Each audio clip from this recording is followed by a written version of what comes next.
reporting in the news that yesterday the Western Cape High Court ruled that Patricia de Lille should continue in her position as a DA member and Cape Town's mayor as well. This until, of course, a full hearing occurs on the 25th of May when de Lille challenges the legality of the DA's constitution. Dumisani Hlophe is a governance specialist from Unisa School of Governance, and he joins us now in our studios just to make sense of this issue. Good morning to you. Thank you so much for coming through. Thank you. Good morning to you, and the viewers. Thank you so much indeed. Of course, the de Lille factor. What exactly is happening? Just give us an understanding. What is happening within the DA? You were telling me off air that what we're seeing happening in the DA is exactly what is happening in the Northwest and KwaZulu-Natal, intra-political squabbles. Yes, it's a common trend. In between election, what normally happens, various factions within political parties, they try to access power, to control power, because that allows them, position at higher levels of government and therefore access to resources. So what you see in the DA, for example, is intra-political struggles. What you see in the Northwest is intra-political struggles. But at the same time, if you look at KZN, it's the similar thing. So it's even worse with political killings. With political killings and all of that. So the DA is not different from the ANC in terms of factional, politics. So what you see within the DA, it has very little to do with the constitutionality of the DA, calling de Lille to account or to be transparent, to be all those democratic norms. It's an attempt by one faction to get rid of her. Yeah, but is this whole thing, Dumisani, embarrassing for the DA itself? What are the implications for the party going forward? Well, it's very embarrassing at several levels because the DA has positioned itself as the custodian of the Constitution, the national Constitution for that matter. But it will seem from the squabbles that are going on within the DA that they cannot even uphold their own constitution. So what the win that de Lille had, it's the only thing that she challenged how the constitution of the DA itself it is being adhered to. And so that's one.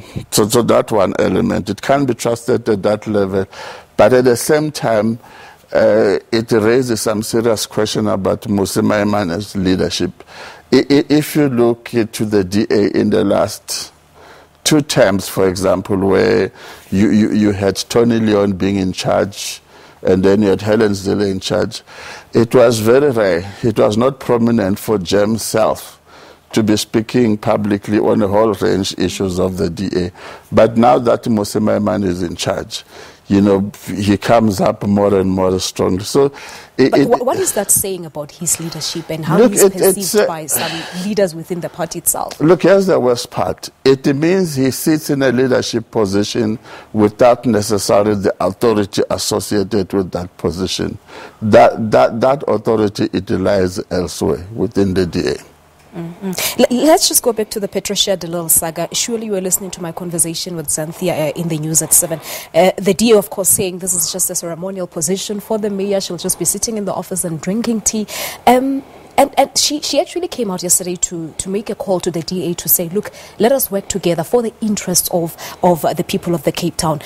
What do you think will happen? No, but it can be a ceremonial position because the position of executive mayor is actually constitutionally defined. But the DA caucus will still making the big decisions.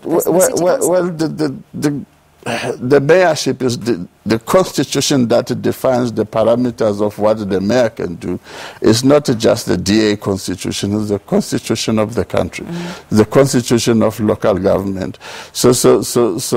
And the constitution of the DA, by the way, it cannot supersede the constitution of the country. So if they decide to limit her powers, she still has the national or provincial law or city constitution to rely on to do what she wants to do. All right, it will be very interesting to see what happens until the outcomes of the case on the 25th of May. Let's just quickly move to Gauteng. The motion of no confidence brought by the DA, the EFF, of course, also coming through against the Gauteng Premier, David Makhura. What do you make of this entire thing? Because if you look at the numbers, some are saying that it was obvious that the no motion vote will not succeed.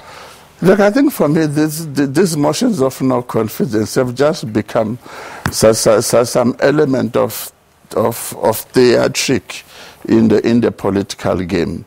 Because most of the people that put up these motions, they know exactly that they will not win. But what it only serves, it serves to embarrass the person who, like Makhura, that they are putting a motion of no confidence against.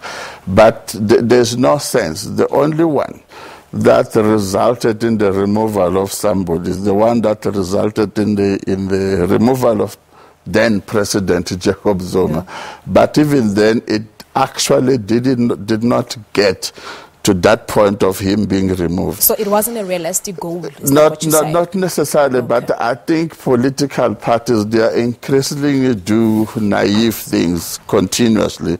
One is to put these issues of no confidence, and the other element that they're doing, which does not bear any fruit, is this constant trips to the police to open cases against so and so and so and so. None of those have ever seen to reach the intended goals. All right, that's a discussion for another day, Dumisani. We've run out of time, but thank you so much for coming through. Thank you. Many thanks to Dumisani Hlophe. He's a governance specialist at Unisa School of Governance, of course, analyzing the DA de Lille saga as well as the motion of no confidence, which did not succeed against Gauteng Premier David Makhura.